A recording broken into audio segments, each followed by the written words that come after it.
mengorek-ngorek Anda soal pendanaan,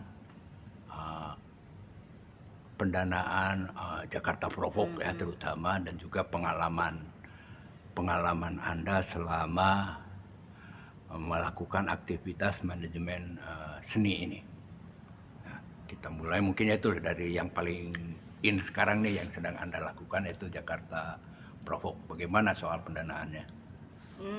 Kalau Jakarta Provok 2024 kebetulan memang, ini sudah menuju menjadi agenda, Jakarta ya. Hmm. Jadi dari Dinas Kebudayaan mensupport untuk teman-teman senimannya, alhamdulillah.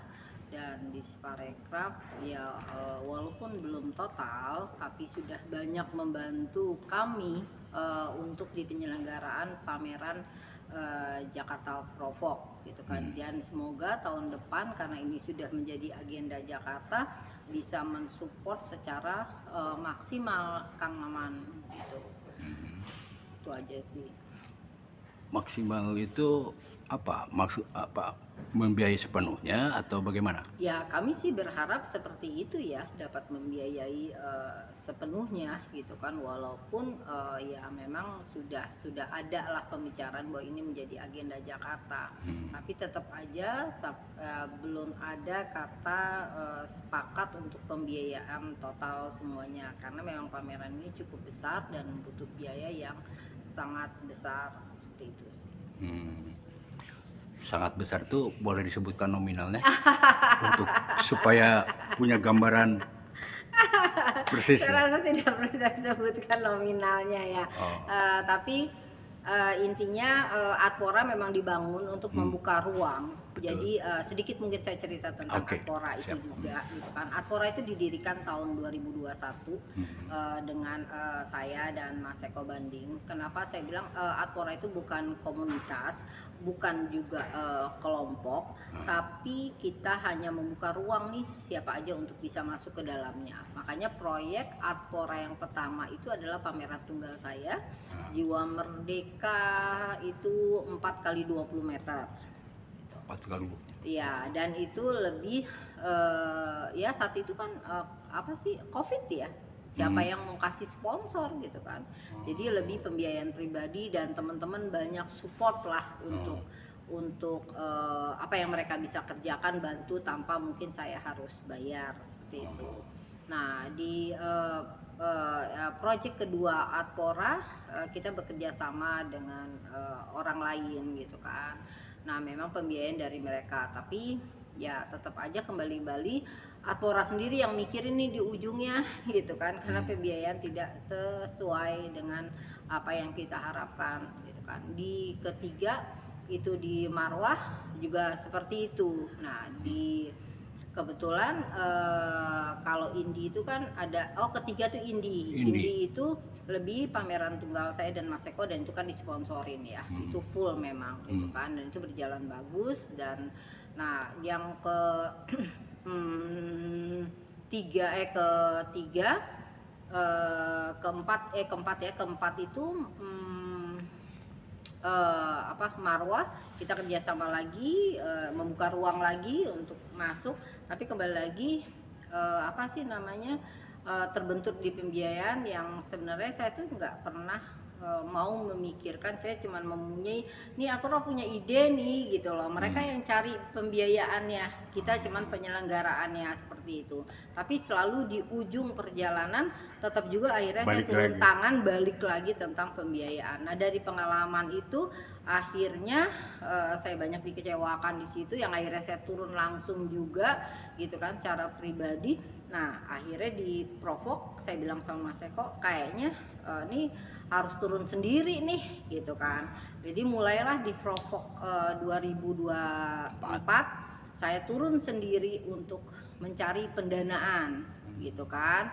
Ya akhirnya, berjalannya ketemu lah, walaupun tidak maksimal banget masih, tapi alhamdulillah, berjalan ya seperti itu. Nah di 2025 mulailah ada angin segar bahwa ini akan menuju menjadi agenda, Jakarta Agenda tetap gitu. Jakarta. Seperti itu sih. Jadi ya alhamdulillah saya juga sangat berterima kasih, dengan, Dinas Kebudayaan di Sparekraf yang sudah, sangat membantu sehingga terjadinya pameran Jakarta Provok 2004 dan 2025. Nah ini kan meskipun kiprah Anda lewat Artpora baru 2021, tapi dugaan saya kiprah Anda di dunia kesenian sebetulnya artinya sebagai manajemen ya, sebagai manajemen kesenian jauh sebelum itu dugaan saya, atau paling tidak. Sebenarnya saya juga bingung dengan kata manajemen ya, karena saat saya membangun Artpora saya tidak pernah berpikir manajemen. Betul.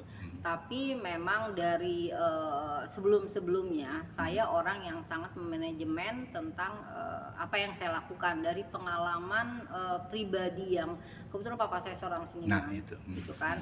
Nah itu juga yang menjadikan saya nggak mau seperti papa saya gitu kan, yang akhirnya hanya dimainkan satu orang dengan manajemen yang sangat nggak bagus ya, seperti itu. Buruk lah gitu kan. Memang sangat sulit ya, gimana seniman itu bisa bermanajemen dengan ini. Nah, tapi dari pengalaman papa saya sendiri, akhirnya saya, enggak nih, saya harus bisa manajemen nih di sini. Jadi sebenarnya sih saya lebih memanajemenin diri saya sendiri sih, sehingga ya sampai detik ini 30 tahun saya berkarya ya akhirnya saya jadi, nah dari situ mungkin akhirnya yang sebelumnya saya juga bikin pameran, saya bisa manajemenin sendiri sebenarnya seperti itu. Jadi saat saya membangun Artpora tidak pernah terpikir bahwa saya memanajemenin suatu perhelatan, tidak seperti itu. Jadi yang di kepala saya membangun Artpora adalah kegelisahan saya, gimana ya saya hadir di ruang seni rupa gitu kan, dan ya sebisa mungkin semampu saya melakukan apa sih perhelatan yang bagus, gimana sih yang bagus itu, seperti itu sih. Jadi memang saya membangun 2 brand gitu kan, Artpora dengan idealis saya yang memang kesenangan ya. Jadi kalau banyak yang bertanya apa sih Revolta yang kamu cari di ini, saya juga nggak tahu. Kadang juga kepikir kapok juga sih, keman capek juga ya gitu kan. Tapi kembali lagi ntar hilang, kegilaan tuh muncul lagi tuh gitu kan, senang lagi. Jadi memang ya senang aja gitu kan, dan mencapai pada satu titik, oh ini selesai dengan baik ya alhamdulillah, ya itu suatu kepuasan sendiri aja sih ya gitu, walaupun belum secara maksimal sekali ya gitu. Tapi pada intinya bahwa menjadi manajemen suatu peralatan, saya nggak merasa seperti itu. Saya melakukan aja gimana kayak di Jakarta Provok lah gitu kan. Saya datengin studio teman, yuk kita bangun nih Jakarta nih, teman-teman Jakarta pada kemana sih ini gitu kan. Ya kita lihat di event-event besar yang ada di Jakarta, berapa sih teman-teman Jakarta yang muncul gitu, padahal banyak loh yang bagus-bagus. Lalu saya datengin studio 1 gitu kan, ya melakukannya dengan sukacita aja, senang aja, nggak pernah berpikir juga berapa banyak uang saya keluar sih gitu. Oh selama ini juga mengeluarkan uang pribadi ya? Iya pastinya, sampai detik ini juga uang pribadi. Ya. Anda tidak mau kelihatannya keberatan ya kalau Artpora itu disebut sebagai manajemen kesenian ya? Ya karena memang dasar saya membangun ruang Artpora ini bukan seperti itu. Saya cuman hanya, saya nggak tahu ya, sebenarnya dari suatu kegelisahan yang kekesalan juga yang saya lihat, kok pameran gitu aja ya, kok mudah banget ya. Karena pada zaman dulu tuh kan untuk sampai satu ke titik pameran itu pertanggungjawabannya itu besar sekali gitu. Jadi kalau sampai pada orang siap pameran tuh siap, kalau sekarang kan enggak kan gitu. Nah dari kegelisahan itu gimana sih kita membangun pameran yang ya bagus dan benar, itu relatif ya gitu. Artinya ngelihat pengalaman ayah, pengalaman pribadi, pengalaman sebutlah teman-teman yang lain. Ya. Ya itu saya sih. Ya sebenarnya sih saya nggak tahu ya, kadang-kadang saya suka mikir gini sih kawan, ini sebenarnya saya gila atau gimana ya, atau suatu kegilaan aja. Ya gila. Ya gila.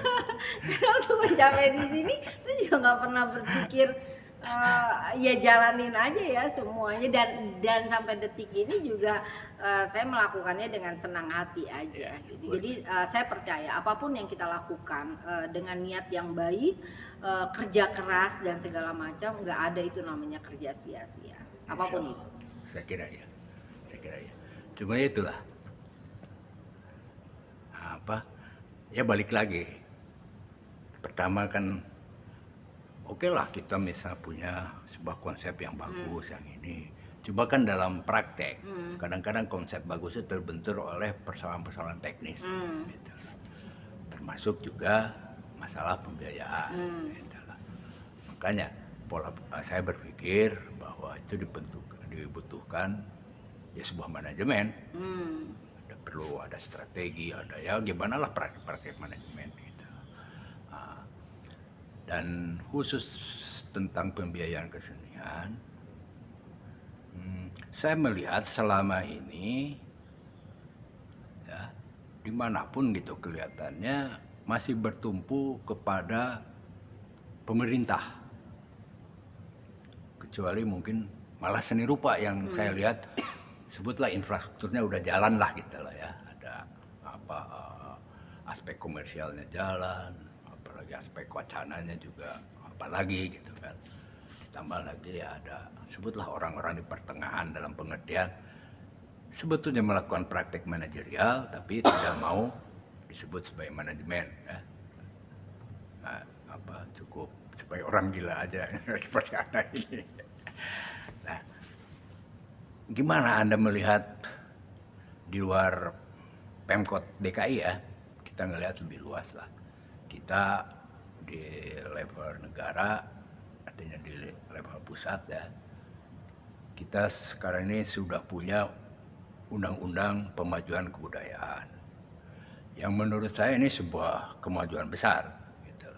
Belum lagi sudah dioperasionalkan dengan adanya di kabinet itu Kementerian Kebudayaan. Nah, balik lagi ke aspek pembiayaan kesenian dan kebudayaan. Kan sebetulnya dari dulu juga banyak sekali itu. Saya lupa angka persisnya ya. Tapi saya pernah mengerjakan semacam laporan tahunan dari Dirjen Kebudayaan. Itu biaya yang ini kan cukup besar. Sekali lagi saya lupa angkanya. Tapi juga meski sudah banyak juga yang tidak terpenuhi gitu loh kebutuhan dari seniman itu. Contohnya misalnya dana muhibah seniman ke luar negeri. Itu cuma berapa persen gitu loh dari sekian ribu proposal yang masuk gitu loh, yang terpenuhi. Gitu. Yang ingin saya katakan ya dengan segala kekurangannya, saya kira peran penegara dalam hal ini pemerintah ya sudah cukup besar gitu. Justru yang menurut saya agak kurang itu justru pihak swasta itulah.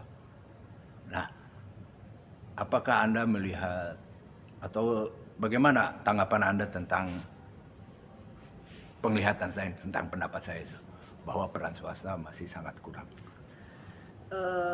Mungkin kalau dulu-dulu mungkin lebih mudah ya, karena ada dana apa ya, mereka memang ada dana kebudayaan ya. Tapi belakangan ini mungkin hampir 5 tahun belakangan ini, terakhir saya pameran di Astra aja mereka nggak ada tukang maman dana kebudayaan, mereka cuma lebih ada kayak dana pendidikan, UMKM seperti itu. Jadi kayak beberapa kali saya masuk ke swasta lah, walaupun BUMN sekalipun, dan kalau Mas lihat logonya kan waduh gitu kan, mungkin teman-teman nggak percaya kalau saya sebutkan nominalnya gitu kan, tapi mereka juga bilang kita ngambilnya dari mana ya Mbak gitu kan, karena nggak ada budget mereka untuk ke kebudayaan gitu, mereka lebih banyak ke pendidikan, UMKM seperti itulah. Jadi memang mereka udah diarahkan seperti itu ya. Semoga ke depan kita berharap pemerintahan yang baru ini membuka ruang lagi ya untuk seperti dulu ya, mereka ada dana untuk kebudayaan seperti itu sih ininya. Artinya sebetulnya pihak swasta juga belum menyadari ya bahwa tentang pentingnya kebudayaan dalam hal ini membiayai kegiatan-kegiatan kesenian lah.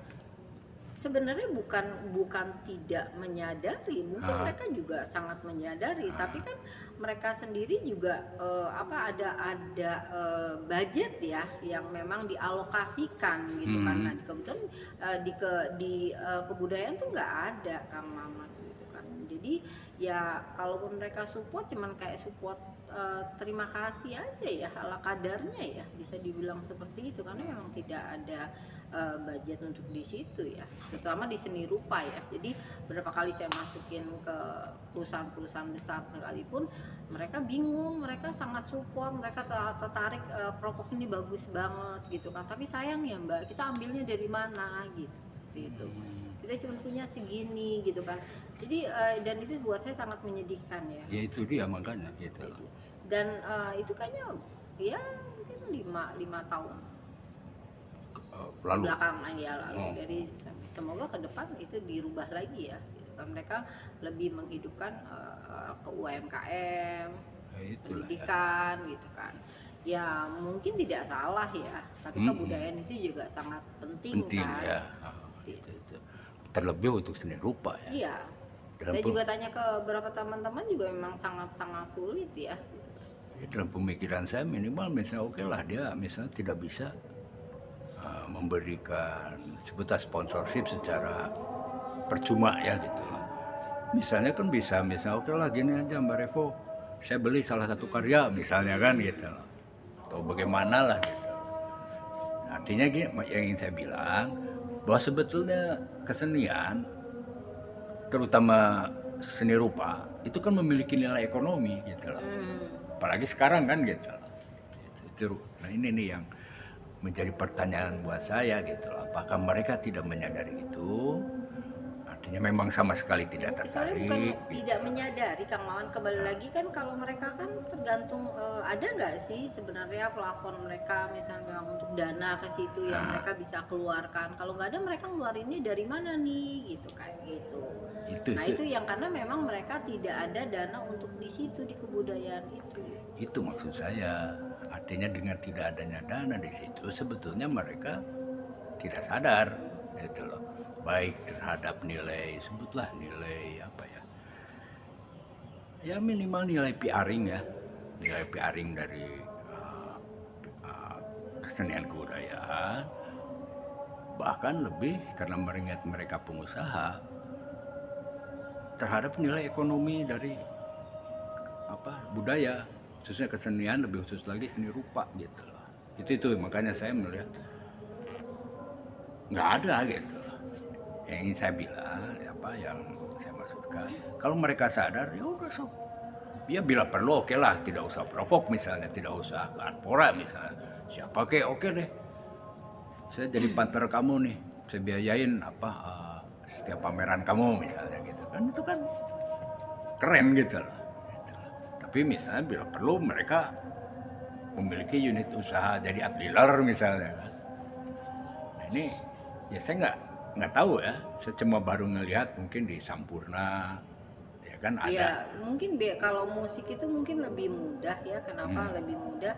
Karena kan mereka crowd ya gitu kan. hmm, Terus yang mereka bisa jual juga itu lebih banyak itu timbang seni rupa yang itu pengunjungnya juga masih kesadaran umumnya tuh masih masih sangat ya sangat relatif rendah ya ya. Oke. gitu kan. Nah, kenapa juga saya tertarik untuk ngebangun ruang Atpora Jakarta Provok, Marwah perempuan itu di Pos Blok karena saya melihat ruang ini sudah ada pengunjungnya, Hmm, anak-anak muda gitu kan. Gimana sih kita ngebangun apa mengajak anak-anak muda ini gimana sih mereka bisa masuk nih ke seni, mereka ah, bisa belajar, mereka menyukai, itu kan menjadi investasi ke depan ya betul. gitu kan. Bisa jadi mereka nanti berhasil, mereka menjadi kolektor, mereka minimal mereka punya art lah. Atau mereka tahu Ya, lah bahwa di ya dunia ini ada kesenian, ada kesenian gitu. ada seni rupa gitu. Ya. Minimal ya gitu. Syukur-syukur ya mereka nanti lebih ini lagi. Terus ini, Mbak Revo, apa eh, saran Anda atau mungkin rencana Anda untuk sebutlah mendekati kalangan swasta ini sehingga mereka lebih lebih konkret lagi mau membiayai kesenian ya. Itulah. Terutama seni rupa lah yang sekarang menjadi nafas hidup Anda lah gitu. Ya sebenarnya sih harapan saya kayak termasuk bikin pameran Jakarta Provok ini kan membangun ekosistem juga ya, gitu kan. Secara mental juga, secara spirit juga, gitu kan. Jadi ya memang Provok ini dibangun tuh dengan spirit Kang Maman, gitu kan. Kalau enggak, ya nggak akan pernah bisa berjalan apapun itu, gitu kan. Karena di sini tidak ada bicara untung rugi. Jadi di sini memang saya lihat juga di teman-teman berkarya secara maksimal, gitu kan. Di Provok pertama apalagi ya yang saya sangat berterima kasih sama teman-teman semuanya, gitu kan, yang terlibat menghadirkan karya total ya, semaksimal yang mereka bisa dan mampu untuk menghadirkan karya yang cukup berkualitas, gitu kan. Dan itu juga membuat saya sangat terharu dan terima kasih karena kebetulan dari penyelenggara kita tidak bisa mensupport ya secara pendanaan kekaryaan seperti itu, gitu kan. Ya walaupun alhamdulillah di 2025 agak meningkat lah, kita masih bisa mensupport, gitu kan, walaupun belum, pengen saya sih full, gitu kan, seperti itu ya. Semoga berjalannya ke depan lebih bagus. Harapan saya untuk pihak swasta ya ya karena sebenarnya terbentur di itu ya, gimana mereka kembali membuka apa sih ya namanya, apa sih bahwa di pengeluaran mereka tahunan tuh ada untuk kebudayaan, anggaran gitu lah, anggaran untuk kebudayaan itu sendiri, Kesenian, gitu ya. kan. Tapi kan yang mereka selalu banyak support itu di musik ya, Musik gitu kan. terutama ya. Di seni rupa, teater itu juga kan sangat menyedihkan ya, gitu kan. Jadi banyak saya lihat juga di teman-teman teater seni yang serius lah, ya, sebutlah gitu kan. Karena ya sebenarnya ya apa ya, itu yang harus banyak disupport ya. Ya semoga ke depan mungkin dengan banyaknya hadir ya ruang-ruang publik dan kesenian makin berjalan bagus, ya itu juga membuka apa ya, kembali lagi ruang ya, seperti dulu mereka membuka anggaran mereka untuk ada untuk kebudayaan, terutama seni rupa dan teater lah, gitu. Iya, karena gini, impian saya ini, kita kan mengenal dana abadi kebudayaan ya, yang di pemerintah lah di ini. Saya mengangankan ada dana kebudayaan dari pihak swasta gitu loh, gitu loh. Jadi sekelompok pengusaha lah, konglomerat berkumpul, ayo bantingan, nih saya sekian miliar, sekian miliar, nih sehingga bisa ada berapa Tapi triliun. kayaknya Kang Maman sampai detik ini mereka semuanya hampir ngeluh dengan apalagi sekarang efisiensi dana ya, gitu. Terus langsung semuanya ngeluarin kata ampuh. Aduh Mbak, kita efisiensi dana. Aduh, itu kayaknya udah kata ampuh yang akhirnya telinga saya tuh oke. Akhirnya malas aja gitu. Nah itu karena begini, karena mereka tertinggal oleh pola pikirnya, tertinggal oleh pemerintah. Pemerintah sekarang ini sudah melihat bahwa kesenian kebudayaan itu bukan biaya gitu loh, Tapi aset. tapi investasi gitu loh. Sehingga ya contohnya apa? Ini misalnya ini aja lah untuk lebih spesifik. Jogja itu apa? Art Jog. Itu kan multiplier dampak ekonominya gede loh. Hanya dengan bermodal berapa miliar kan si penyelenggara itu, tapi menghidupi Jogja itu sampai berapa triliun gitu loh selama penyelenggaraan itu. Nah artinya itu, dan saya lihat beberapa pemerintah ya secara umum, tidak beberapa eksponennya sudah menyadari itu gitu loh. Dengan adanya Barekraf gitu loh kan. Terus juga dengan adanya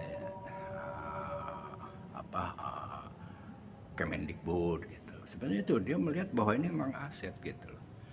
Bahwa oke kita keluar duit nggak apa-apa gitu loh. Ini kan investasi yang nanti juga bukan hanya investasi jangka panjang. Sederhananya gini lah, kalau misalnya Jakarta Pro atau Atduk tadi itu cuma berapa sebulan misalnya dia bikin event dengan saya lupa berapa miliar dana yang mereka keluarkan, tapi multiplier efeknya itu bisa sampai triliunan gitu. Nah ini yang belum disadari oleh kelihatannya ya oleh para pengusaha, atau mohon maaf mungkin kalangan seniman termasuk manajemen keseniannya ini belum bisa meyakinkan para pengusaha ini bahwa ini Anda tidak buang percuma loh ngeluarin duit buat event Jakarta Provok misalnya. Anda investasi, atau bahkan mungkin kalau ada beberapa yang ininya dekat misalnya ekosistemnya dekat dengan aktivitas kesenian bisa mendatangkan keuntungan yang langsung gitu. Ya, makanya sebenarnya kan kita juga ngebangun ekosistem dari banyak sektor juga ya Kang Maman, menuju ke arah sana sendiri, yang memang tahun 2027 500 tahun Jakarta Provok akan melebar ke berapa titik ya, gitu kan. Jadi melibatkan semua perupa Jakarta, ayo kita pesta perupa Jakarta seperti itu, dan itu juga pasti akan menghidupkan ekosistem di sekelilingnya ya, dimana juga masyarakat lebih luas bisa merasakan seni ya, karena banyak kita mau coba masuk ke ruang-ruang publik nih yang belum pernah kesentuh ya gitu kan. Iya, ya, dan mudah-mudahan harapan saya itulah pihak swasta lebih terlibat gitu loh. Ya mohon maaf ya, jangan semua nanti kita terus aja ngeinin pemerintah. Ya bukan, pemerintah juga belum sempurna ya, gitu loh. Harus itu tadi lah. Jakarta Provok menjadi event Jakarta kota gitu loh. Tapi kalau dari pembiayaannya di internet juga kan Ya, kayak gitu gitu loh. ya semoga lah Kang Maman, itu harapan kita semua ya ke depan, bukan mungkin hanya Jakarta Provok, mungkin teman-teman perupa lainnya juga yang mau pameran segala macam ya, terutama juga tunggal gitu kan, karena untuk pameran tunggal sendiri juga biayanya sangat besar, besar gitu kan, kalau nggak dari support segala macam dari sponsor dan segala macam, itu juga pasti sangat sulit ya itu sih Kang Maman. Itu mudah-mudahan ya wawancara kita ini, obrolan kita ini bisa didengar oleh para pihak-pihak berkepentingan ya, terutama Semoga. para konglomerat dan para pengusaha ya. Dan selamat buat Artpora dengan Jakarta Provoknya ya, dan khususnya buat kamu ya. Terima kasih Kang Maman, sehat terus, sampai ketemu lagi di Jakarta Provok yang berikutnya. Semoga kita bisa membangun Jakarta menjadi pusat kebudayaan global seperti slogan pemerintah ya. Amin. Jadi makanya saya juga bilang ke pemerintah, bukan slogannya dibesarkan, tapi gimana sih konkret lah. Ya, seperti itu gitu kan, kita berjalan. Tapi kalau saya pribadi semuanya ya berjalan aja. Pasti dengan perjalanan itu kita akan banyak ketemu hal-hal yang bisa melangkah kita ke lebih besar lagi. Seperti itu sih. Terima kasih Kang Maman. Terima kasih Mbak Revo. Selamat sore. Sore.